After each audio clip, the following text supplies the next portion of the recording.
गुरु प्यारी साध संगत जी, राधा स्वाम।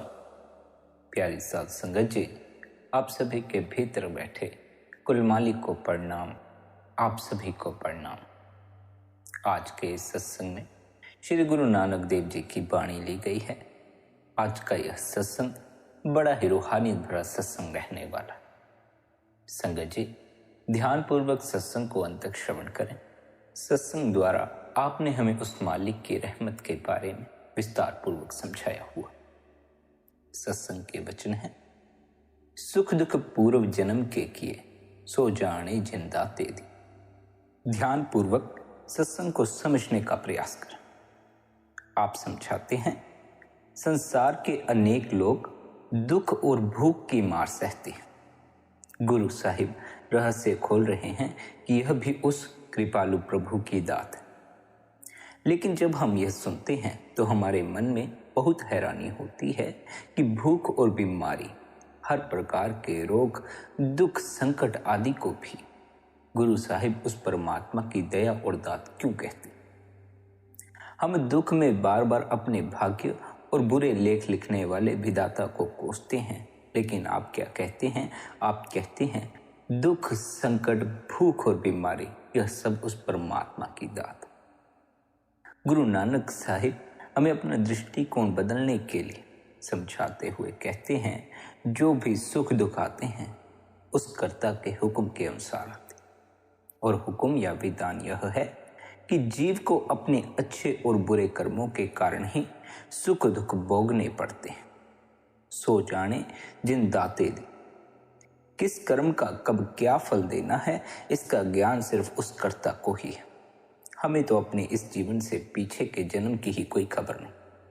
अनेकों जन्मों से क्या कर्म करते आ रहे हैं उसकी हमें क्या खबर हो सकती। हमें तो इस जन्म के अलावा यह भी याद नहीं कि हमारा कोई जन्म और था भी, हम इससे पहले थे भी या नहीं थे।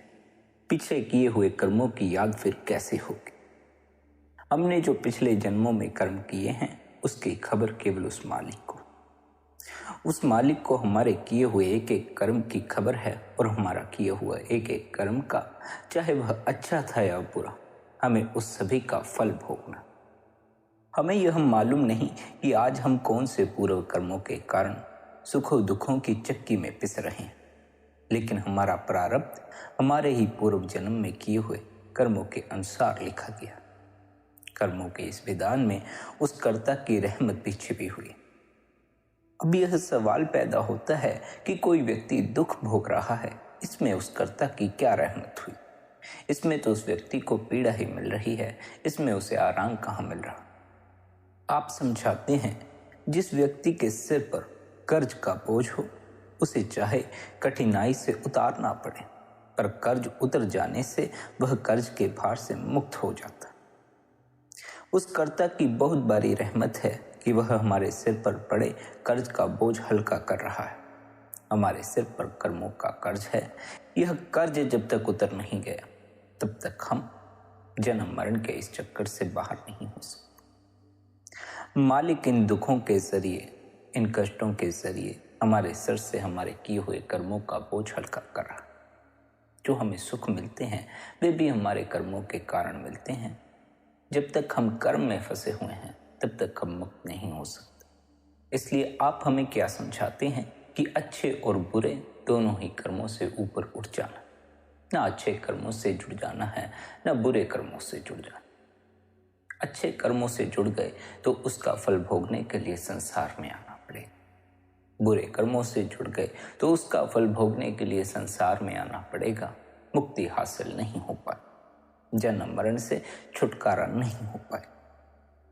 आरंभ में जब आत्मा मृत्यु लोक में उतरी तो यह कर्मों से मुक्त थी।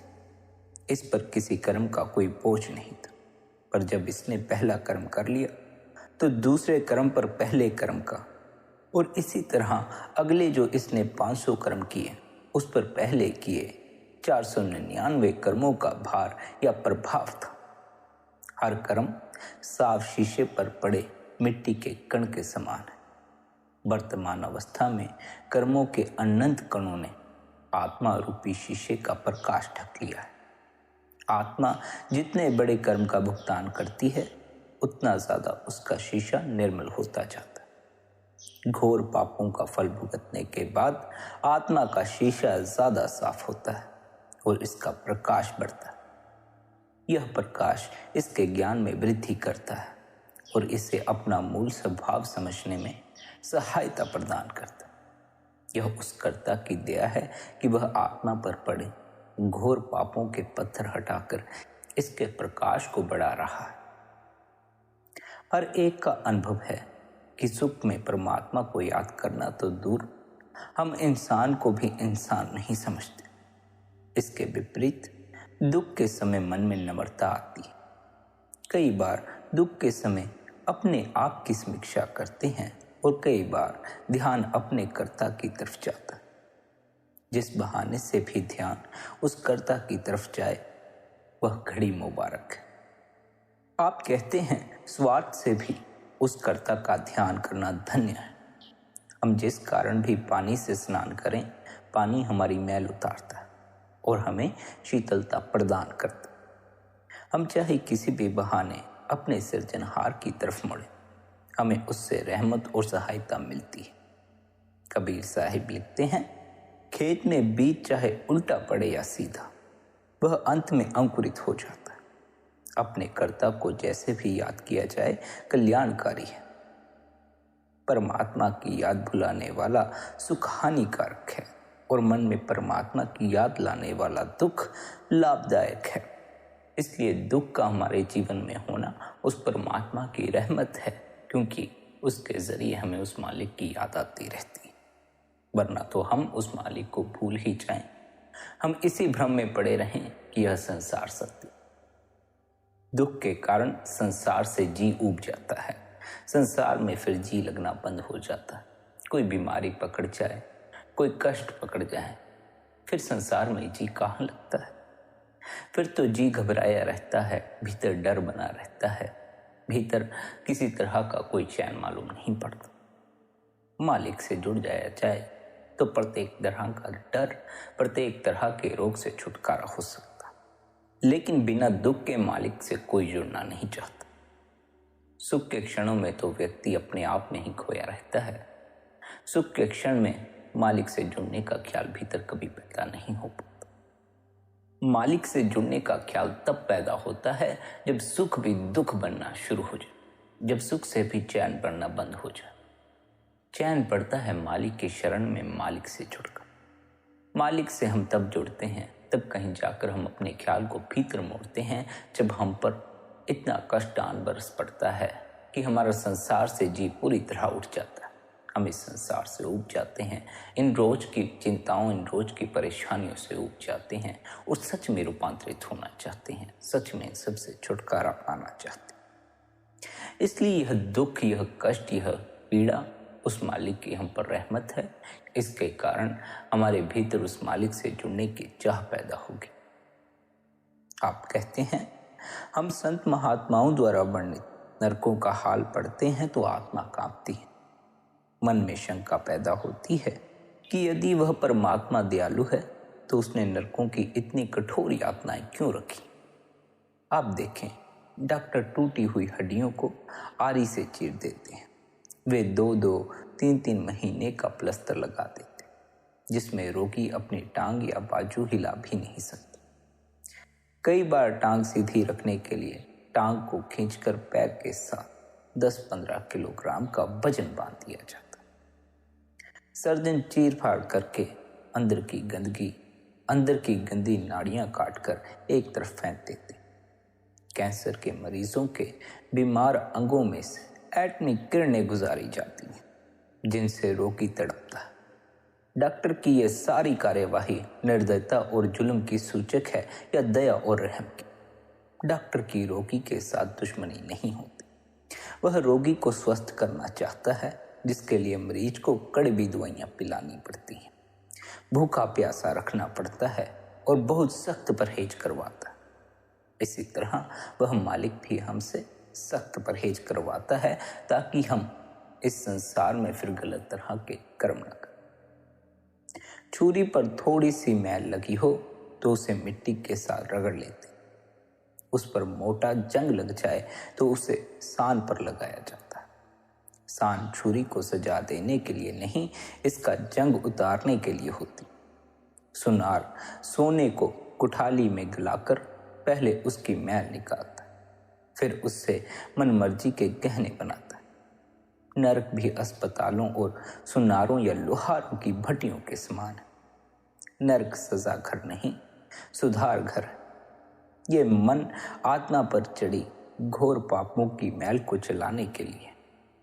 नरक वे अर्ध सूक्ष्म मंडल हैं जिनमें से आत्माओं को अनेक तरह की कठिन यातनाओं से गुजारकर उन पर चढ़ी पापों की गंदगी को उतारा जाता है। ऐसा करने का उद्देश्य सजा देना नहीं, आत्मा को साफ करना होता है ताकि यह दोबारा अपने निर्मल प्रकाश में कर्म करने के काबिल बन जाए। आत्मा अमर है, इसे न पानी गला सकता है, न तलवार काट सकती है और न ही अग्नि जला सकती। उस पिता, उस परमात्मा ने अपनी रहमत से ऐसा कुदरती प्रबंध कर दिया है कि आत्माओं की सफाई या सुधार का काम निरंतर चलता रहता है। निर्दयी और जालिम हम हैं जो अपनी आत्मा पर घोर पापों के पर्दे चढ़ाकर इसके प्राकृतिक प्रकाश पर गंदगी की परतें बढ़ाते चले जा रहे हैं। एक दयालु डॉक्टर, सर्जन या सुनार की तरह वह परमपिता परमात्मा इसको निरंतर साफ करता रहता है। आप कहते हैं संसार में बीमारियां और महामारियां फैलती हैं, संसार में बाढ़ें आती हैं, भूचाल आती हैं, प्रकृति के अन्य अनेक विकराल और विनाशकारी दृश्य देखकर आत्मा कांप उठती है और हम लोग इस सब के लिए प्रभु को दोष देना शुरू कर देते। हम कहते हैं कि अगर प्रभु दयाल है तो जब दुनिया में इतने जुल्म होते हैं और दुनिया भूकंपों, तूफानों की मार सह रही होती है, तो प्रभु कहाँ निश्चिंत होकर सोया होता। हमारी सबसे बड़ी समस्या यह है कि किसी समय भी ना तो पूरा इतिहास हमारे सामने होता है और ना ही संपूर्ण ब्रह्मांड की पूर्ण तस्वीर हमारे सामने होती। हमारे सामने छोटे छोटे दृश्य होते हैं जिस कारण हम विचलित हो जाते हैं। ना हमें यह पता होता है कि आज हम कौन से और कब के किए हुए कर्म के कारण दुख भोग रहे हैं, और ना ही यह पता होता है कि कौन सी घटना पूर्ण सृष्टि की गति और संचालन के लिए क्यों आवश्यक है। तूफान और भूकंप आदि कायनात में संतुलन कायम करने के लिए आते हैं, विनाश के लिए नहीं। हम तो अपने आप को ही केंद्र में रख के सोचते हैं, हमें तो अपने ही हित और अहित की पड़ी रहती है। मालिक ने जो कानून बनाए हैं वे कानून इस सृष्टि को संभाले रखने के लिए। हमें मालिक के बनाए नियमों में दखल नहीं देना चाहिए। हम अपने आप को केंद्र में रख लेते हैं, इसलिए दखल देते। आप कहते हैं मृत्यु और विनाश केवल व्यवहारिक दृष्टि से है, निरपेक्ष दृष्टि से नहीं। निरपेक्ष दृष्टि से विनाश नाम की कोई चीज नहीं। आत्मा तो अमर है ही, भौतिक पदार्थ भी नष्ट नहीं होता, केवल अपनी शक्ल बदलता। जब मुर्दा जल जाता है तो मिट्टी, पानी, अग्नि, हवा और आकाश, जिन तत्वों से शरीर बना होता है, अपने अपने स्रोत में समा जाती हैं। पदार्थ अपना रूप बदलते हैं, नष्ट नहीं होते। वैज्ञानिकों ने यह बात स्वीकार कर ली है कि ब्रह्मांड की संपूर्णता कभी घटती बढ़ती नहीं। विनाश का विचार केवल भ्रम और अज्ञानता है। जीव परमात्मा से जो भी गिले शिकवे करता है, अज्ञानता अवश्य करता है। जैसे जैसे इसकी चेतना विकसित होती जाती है, जैसे जैसे इसकी आत्मा संसार और शरीर से सिमटकर अंदर की तरफ मुड़ती है, और जैसे जैसे आत्मा आंतरिक प्रकाश के सहारे परमात्मा के समीप होती जाती है, इसको स्वयं ही अंदर से ज्ञान होने लगता है कि परमात्मा प्रेम और दया की मूर्ति है, और संसार में जो कुछ हो रहा है उसमें परमात्मा की रहमत छिपी हुई। संसार के सब संत महात्माओं ने, सब धर्म ग्रंथों ने परमात्मा को दयालु, कृपालु और दाता कहा है।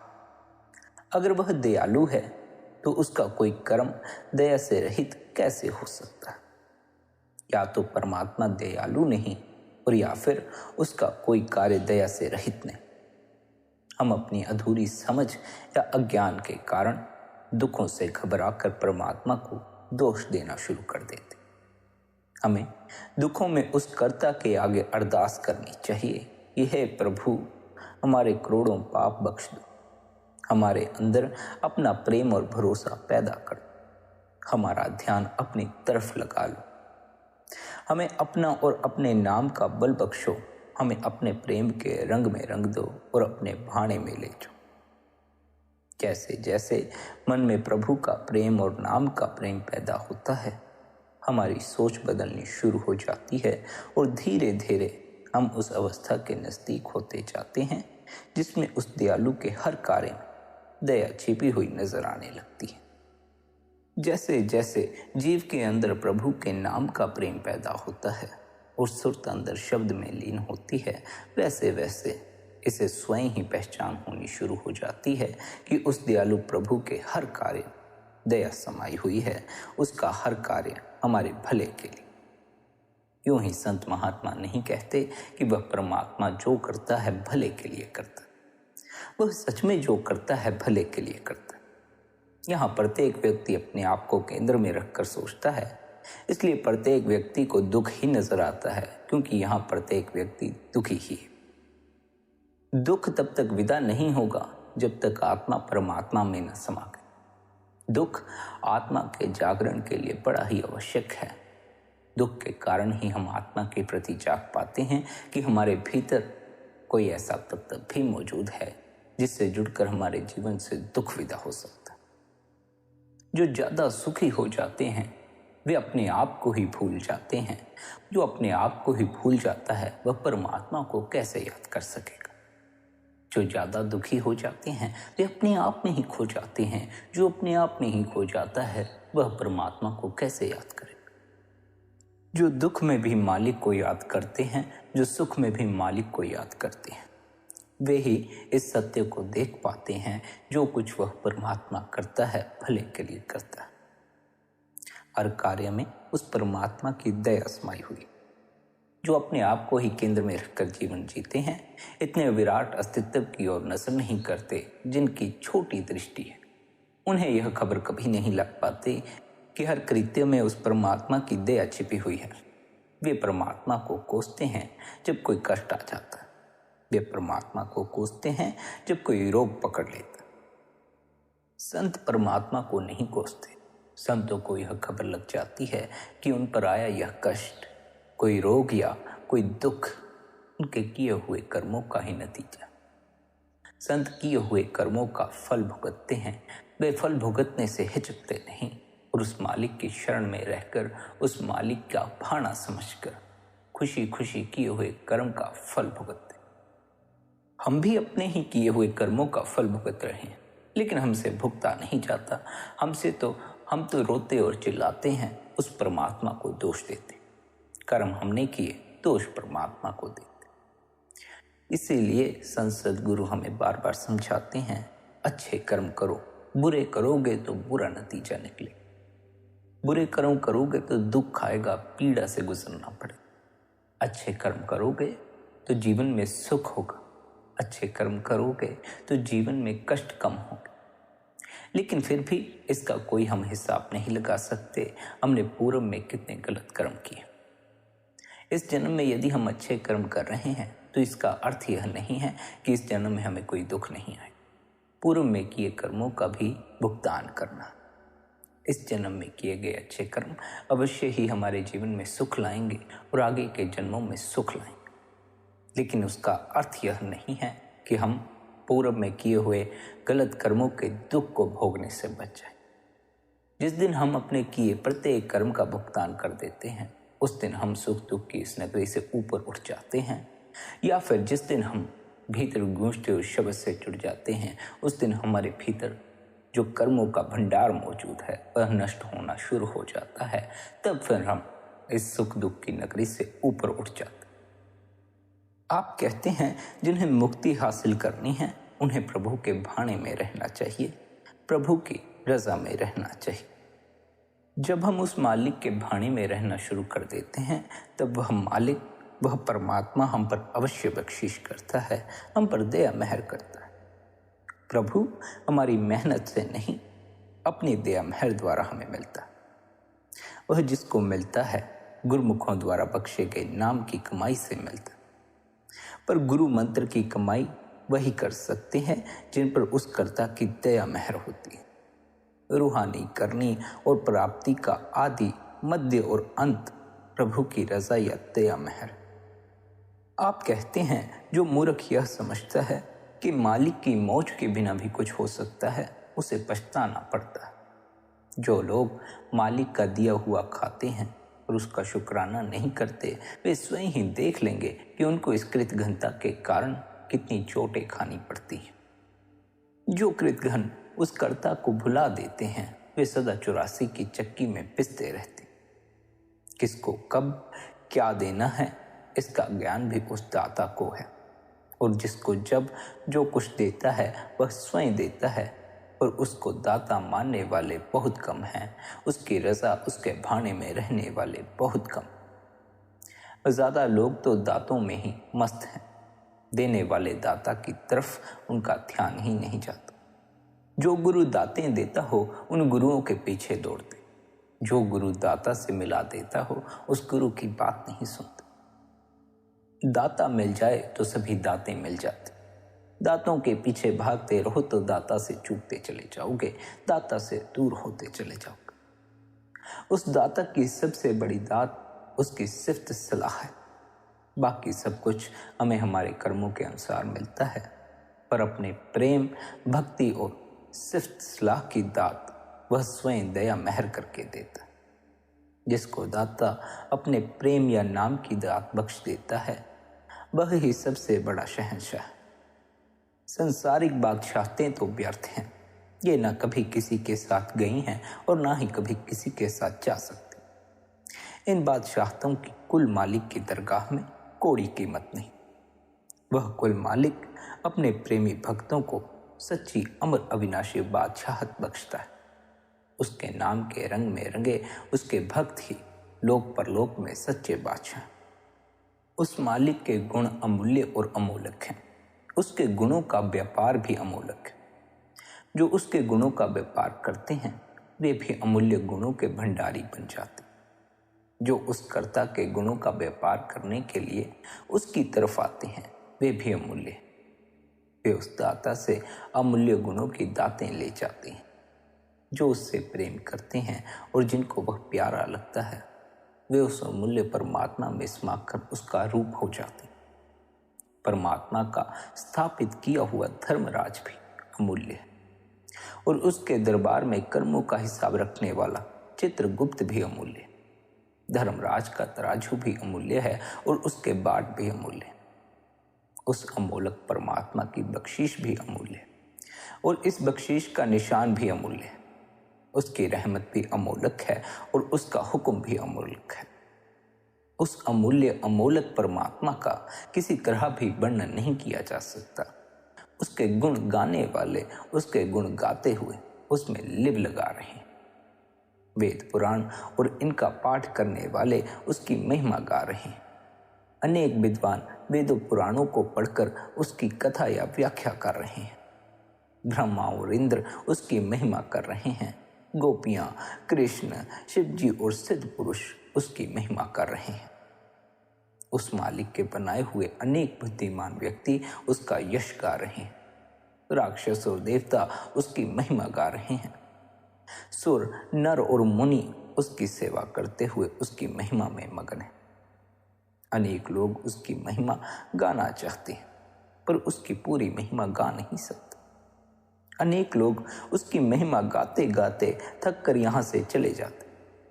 जितने लोग मालिक ने पैदा किए हैं, उतने ही और पैदा कर दे तो भी सारे मिलकर उसकी बड़ाई नहीं कर सकते, क्योंकि वह जितना बड़ा होना चाहे उतना बड़ा हो सकता है।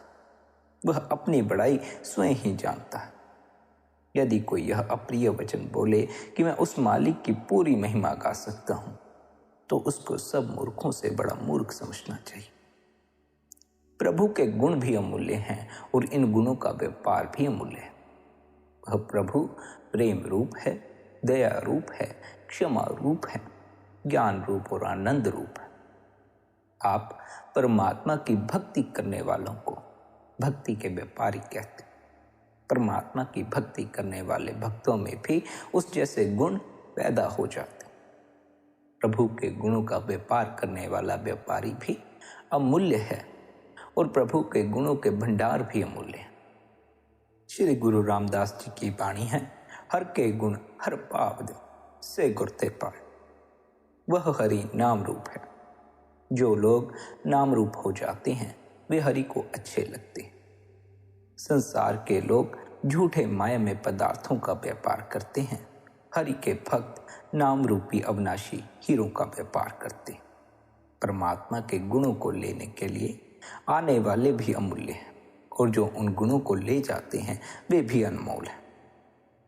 आप कहते हैं जो उस अमूल्य प्रभु को अच्छे लगते हैं और जो उस अमूल्य प्रभु के साथ प्रेम करते हैं वे उसमें समाकर उस परमात्मा का ही रूप हो जाते हैं।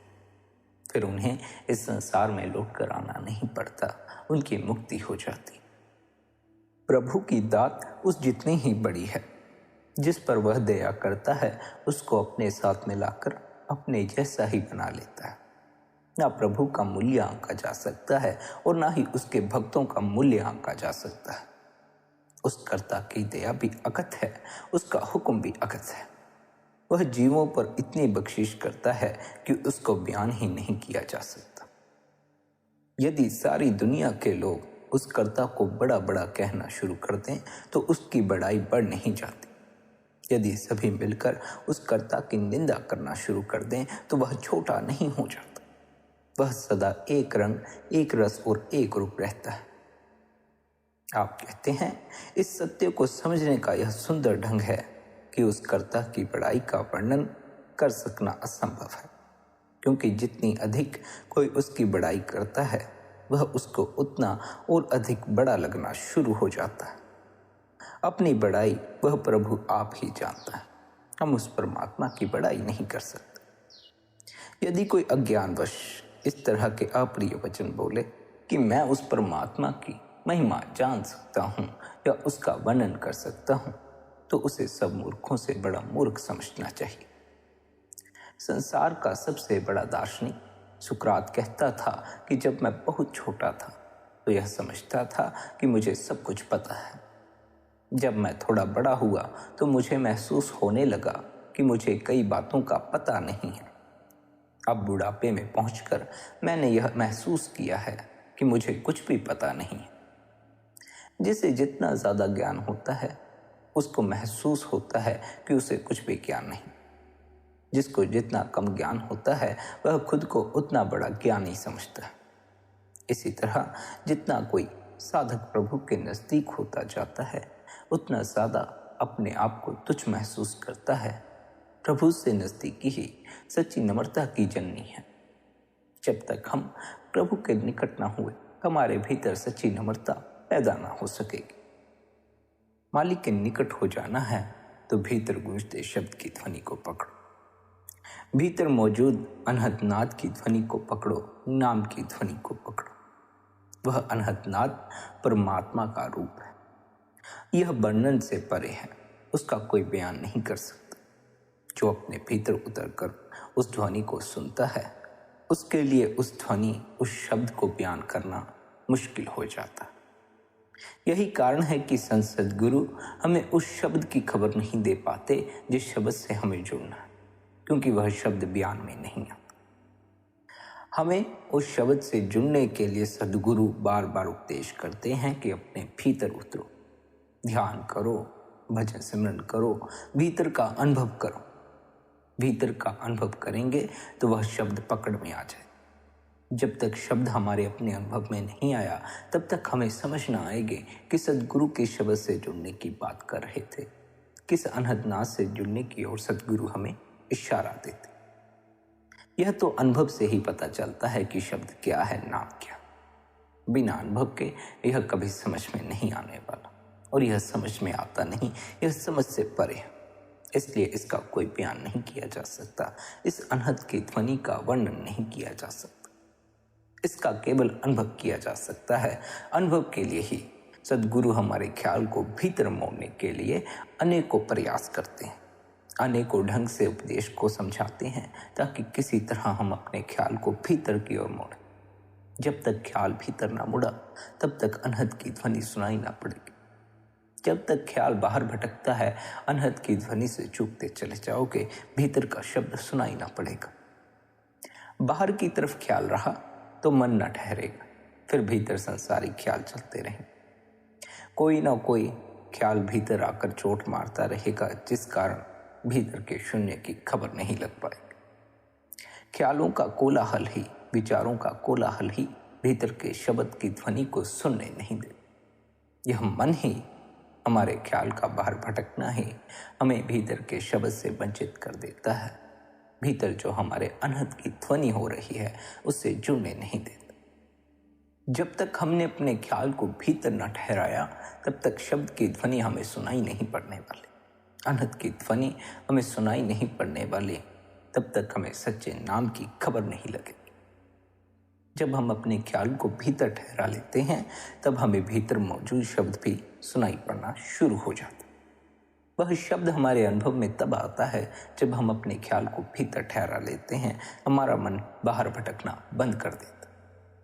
यही कारण है कि सद्गुरु हमें अपने ख्याल को भीतर ठहराने का उपदेश देते हैं, क्योंकि सद्गुरु जानते हैं कि यदि हम अपने ख्याल को भीतर की तरफ मोड़ दें, तब कहीं जाकर ही हम शब्द का अनुभव कर सकते हैं, वरना हमें शब्द का कोई अनुभव नहीं होगा और हमें यह भी कभी खबर न लग पाएगी कि सद्गुरु किस शब्द की बात करते थे, किस अनहद की ध्वनि से जुड़कर हमारी मुक्ति होती है, किस सच्चे नाम से जुड़कर हम उस मालिक में समाते हैं।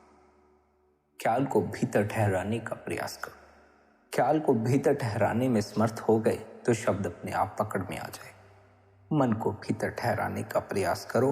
मन को भीतर ठहरा लिया तो शब्द अपने आप पकड़ में आ जाए। हमारा तो सारा प्रयास इस मन को ठहरा लेने का है, बाकी तो वह शब्द गूंज ही रहा है। उस शब्द को हमने शुरू नहीं करना है, बल्कि वह भीतर हो ही रहा है। सुनाई नहीं पड़ता तो बाहर भटकते मन के कारण, भीतर विचारों के शोर के कारण। हमारा प्रयास मन को ठहराना है, इन विचारों से परे होना। जिस क्षण हम अपने ख्याल को भीतर ठहरा लेंगे, इन विचारों से परे हो जाएंगे, हमें शब्द सुनाई पड़ जाएगा। शब्द तो भीतर हो ही रहा, हम उसे सुनने में समर्थ नहीं हो पाते, क्योंकि हम खोए रहते हैं मन में, विचारों। मन को ठहरा लेने के लिए, ख्याल को भीतर पक्का करने के लिए सद्गुरु हमें भजन सिमरन की युक्ति देते। यदि हम निरंतर भजन सिमरन ना करें, अपने ख्याल को भीतर पक्का ना करें, तो इसमें सद्गुरु का कोई कसूर नहीं कि हमें शब्द की ध्वनि सुनाई नहीं पड़ती, अनहद की ध्वनि सुनाई नहीं पड़ती। इसमें फिर हमारा ही कसूर। हमें अपने मन को ठहरा लेना है। यदि हम मन को ठहराने में समर्थ हो गए तो शब्द सुनाई पड़ जाएगा। अक्सर हम इस भूल में रहते हैं कि हम मन को नहीं ठहराते, हम शब्द को पकड़ने का प्रयास करते। हमारा सारा प्रयास लग जाता है शब्द से जुड़ने, मन वहीं का वहीं खड़ा रह जाता। इस मन को ठहराने का प्रयास करो, इस मन पर ध्यान दो। यह मन तुम्हें शब्द की ओर लगाकर शब्द से जुड़ने की तरफ ध्यान मत दो, इस मन को ठहराने पर जोर दो। मन ठहर गया, शब्द अपने आप से पकड़ में आ गया। शब्द से जुड़ने में असल समस्या है मन, लेकिन किसी को अपना मन समस्या थोड़ी मालूम पड़ता। किसी को अपने ख्याल, अपनी कल्पनाएं समस्या थोड़ी मालूम पड़ती हैं। सभी को अपना मन प्यारा, सभी को अपने ख्याल प्यारे। सभी इस प्रयास में लग जाते हैं कि शब्द को पकड़ें, इस मन को ठहराने का कोई प्रयास नहीं करते। भजन सिमरन मन को ठहराने की युक्ति है, शब्द से जुड़ने की युक्ति नहीं। शब्द तो हो ही रहा, जिस दिन मन ठहर गया अपने आप ही जुड़ जाओगे। उस शब्द से जुड़े ही हुए हो। शब्द से टूट जाओ तो अस्तित्व मिट जाए, शब्द से जुड़े हो तो अस्तित्व कायम। शब्द से तो जुड़े ही हुए हो, लेकिन मन के कारण शब्द का अनुभव नहीं होता। मन के कारण अनहद की ध्वनि सुनाई नहीं पड़ती। यूं ही प्रत्येक सद्गुरु ने यह उपदेश नहीं दिया है कि यह मन आंतरिक यात्रा में बाधा बनता है। इस मन को छोड़कर ही अंतस की यात्रा कर। हम इस मन को नहीं छोड़ते, हम अंतस की यात्रा में लगे रहते। मन को नहीं छोड़ा, मन का साथ नहीं छोड़ा, अंतस की यात्रा भी करते रहे तो कोई नतीजा नहीं निकलने वाला है। उसका फिर कोई फल हाथ नहीं लगेगा, ध्यान का कोई अनुभव नहीं होने वाला। ध्यान के अनुभव का अर्थ है कि भीतर विचार ना होना, भीतर कल्पनाएं ना होना, भीतर मन की मौजूदगी ना होना। ध्यान किया नहीं जाता, ध्यान केवल एक अनुभव है। ध्यान का वह अनुभव तब तक उपलब्ध नहीं हो पाता जब तक हम इन विचारों से ऊपर नहीं उठते, इस मन से ऊपर नहीं उठते। हम चाहते हैं ध्यान का अनुभव करना, लेकिन मन को छोड़ते नहीं। हम चाहते हैं शब्द से जुड़ना, लेकिन मन को छोड़ते नहीं। मन ही बाधा है। मन हमें ध्यान के अनुभव में प्रवेश नहीं करने देता। मन के कारण हमें वह शब्द सुनाई नहीं पड़ता जो हमारे ही घट में गूंज रहा है, हमारे ही भीतर गूंज रहा है। इस मन से ऊपर उठने के लिए, इस मन को ठहराने के लिए ही हमें निरंतर भजन सिमरन करना है, निरंतर ध्यान में बैठ। सद्गुरु ने हमें जो अभ्यास की युक्ति दी हुई है, हमें निरंतर उस युक्ति द्वारा अपने मन को ठहराने का प्रयास करना। यदि कोई साधक परमात्मा से जुड़ना चाहता है, ध्यान का अनुभव करना चाहता है, तो उसे चाहिए कि वह किसी पूर्ण सद्गुरु से ध्यान की युक्ति ले। फिर उसे अपनी तरफ से प्रयास नहीं करते रहना चाहिए। पूर्ण सद्गुरु से जब हम युक्ति लेते हैं तो वह युक्ति गुरु द्वारा अपनाई युक्ति होती है। फिर जब हम उस युक्ति को अपनाते हैं तो उस युक्ति के द्वारा हम भी ध्यान के अनुभव में उतर पाते हैं, हम भी भीतर के शब्द से जुड़ पाते हैं। बिना गुरु अंतस के मार्ग पर गति कर पाना बड़ा ही कठिन है। कोई विरला ही पैदा होता है जो बिना गुरु के अंतस के मार्ग पर गति कर लेता है, भीतर ध्यान के अनुभव को उपलब्ध हो जाता है, मन को ठहरा लेता। वरना तो सभी को गुरु की शरण में जाना ही पड़ता है। पूर्ण गुरु से युक्ति लिए बिना, पूर्ण गुरु के सत्संग सुने बिना, पूर्ण गुरु का संग किए बिना हम इस मन को ठहराने में कामयाब नहीं हो पाते, हम ध्यान में प्रवेश नहीं कर पाते। हमें पूर्ण सद्गुरु की खोज करके उनके शरण में जाकर उनसे युक्ति लेनी चाहिए, उनसे अभ्यास सीखना चाहिए, जिसके द्वारा हम भी भीतर के शब्द से जुड़ जाएं, हम भी ध्यान के अनुभव में प्रवेश कर जाएं। पर फिर ख्याल यह रखना है कि युक्ति ले ली, ध्यान का अनुभव करना है, शब्द से जुड़ना है तो आलस्य नहीं करना। फिर निरंतर अपने गुरु द्वारा दी हुई युक्ति की सच्चे हृदय से पालना करो, निरंतर अभ्यास करो। निरंतर अभ्यास करोगे तो अवश्य ही मन ठहरेगा, अवश्य ही शब्द की ध्वनि सुनाई पड़ेगी। पर अभ्यास करते समय यह ख्याल रखना कि शब्द को पकड़ने में मत लग जाना, इस मन को ठहरा लेना, इस मन को ठहराने का प्रयास करना। अभ्यास करना है इस मन को एकाग्र करने में, इस मन को संसारिक ख्यालों से निकालकर उस मालिक की याद में लगाने के लिए। शब्द को पकड़ने में लगे तो मन को ठहरा ना सकोगे, और जब तक मन न ठहरा शब्द पकड़ में ना आए। इसलिए पहले मन को ठहराने का प्रयास करना, अपने इस भटकते मन को ठहरा लेना, शब्द अपने आप पकड़ में आ जाएगा, शब्द से लिव जुड़ जाए। जब भीतर गूंजते शब्द से लिव जुड़ गए, भीतर मौजूद अनहद की ध्वनि सुनाई पड़ने लगी, तब फिर आनंद दूर नहीं, तब फिर मालिक दूर नहीं। अनहद की वह ध्वनि उस मालिक का ही रूप है। जो अनहद की ध्वनि से जुड़ गए, शब्द से जुड़ गए, वे मालिक से जुड़ गए। जो मालिक से जुड़ जाते हैं वे भीतर अथाह प्रेम से भर जाते हैं। जो मालिक से जुड़ जाते हैं, जो मालिक से जुड़कर आनंद को उपलब्ध हो जाते हैं, वही ये कह सकते हैं जो परमात्मा करता है भले के लिए करता है। वरना सभी को उसके किए में भला नजर नहीं आता। केवल उन्हीं को उसके किए में भला नजर आ सकता है जो उससे जुड़े हुए हैं, जिन्होंने उस मालिक के खेल को समझा है, जिन्होंने उसके बनाए नियमों को समझा, जिन्होंने उसके बनाए नियमों को ही नहीं समझा, जिन्होंने केवल जीवन भर अपने ही हित और अहित के बारे में सोचा है, जिन्होंने कभी इतने विराट अस्तित्व की तरफ नजर ही नहीं की, केवल छोटी सी दृष्टि लेकर जीते रहे, अपने आप को केंद्र में रखकर ही सोचते रहे, जीते रहे, वे ऐसा कभी नहीं कह सकते। उनके लिए यह कहना बड़ा कठिन है, मालिक जो करता है भले के लिए करता है।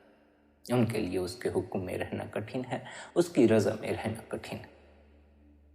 जिन्होंने भीतर शब्द के रस को चख लिया, वे उस मालिक के भाने में रहना शुरू कर देते हैं। वे फिर उस मालिक की रजा में ही अपने जीवन को बिता देते हैं।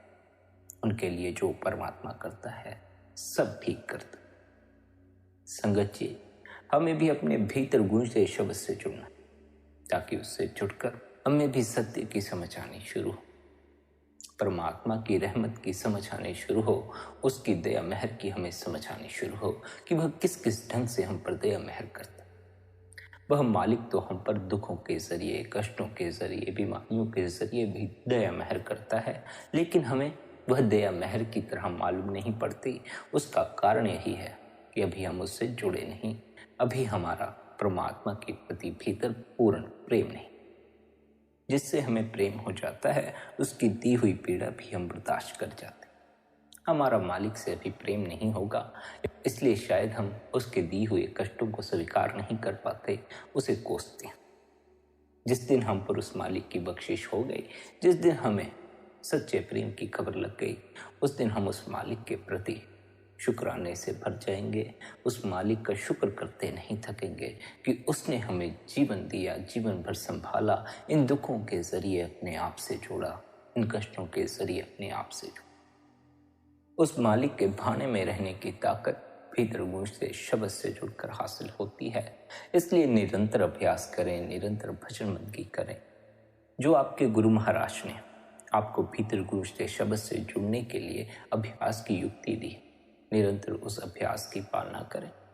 भीतर गूंजते शब्द से जुड़ जाएं, मालिक से जुड़ जाएं, प्रत्येक तरह की पीड़ा से ऊपर उठ जाएं। फिर कोई पीड़ा, कोई कष्ट जिंदगी में मालूम नहीं पड़ते। ऐसा नहीं कि कष्ट विदा हो जाती हैं, दुख विदा हो जाते होते हैं, लेकिन फिर भी उस मालिक का प्रेम, उस मालिक की याद, उस मालिक का साथ हमें डगमगाने नहीं देता, उस मालिक का साथ हमें हारने नहीं देता। उस मालिक से जुड़े, भीतर बैठे परमात्मा से जुड़े, भीतर गूंजते शब्द से जुड़े। अपना ख्याल रखें।